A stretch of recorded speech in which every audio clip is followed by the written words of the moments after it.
እኔ ደርባብዬ ጽፌያለሁ። ማያልፍ የለም፣ ያልፋል። ሁሉም ነገር እስኪያልፍ ያለፋል፣ ያደክማል፣ ግን ያልፋል። ማያልፍ ነገር የለም። ዛሬ ዘንበል ያለ ነገ ቀና ይላል። ዛሬ የተሰበረ ልብ ነገ ይጠገናል። ሐቂቃ በቃ ይጠገናል። ይሄ የአላህ ሱና ነው። ሐዘን ሐዘኑ ነው አይቀጥልም። ፌሽታ ፌሽታ ሆኖ አይቀጥልም።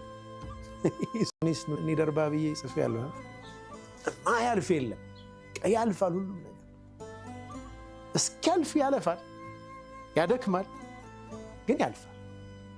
ማያልፍ ነገር የለም። ዛሬ ዘንበል ያለ ነገ ቀና ይላል። ዛሬ የተሰበረ ልብ ነገ ይጠገናል። ሐቂቃ በቃ ይጠገናል። ይሄ የአላህ ሱና ነው። ሐዘን ሐዘኑ ነው አይቀጥልም። ፌሽታ ፌሽታ ሆኖ አይቀጥልም።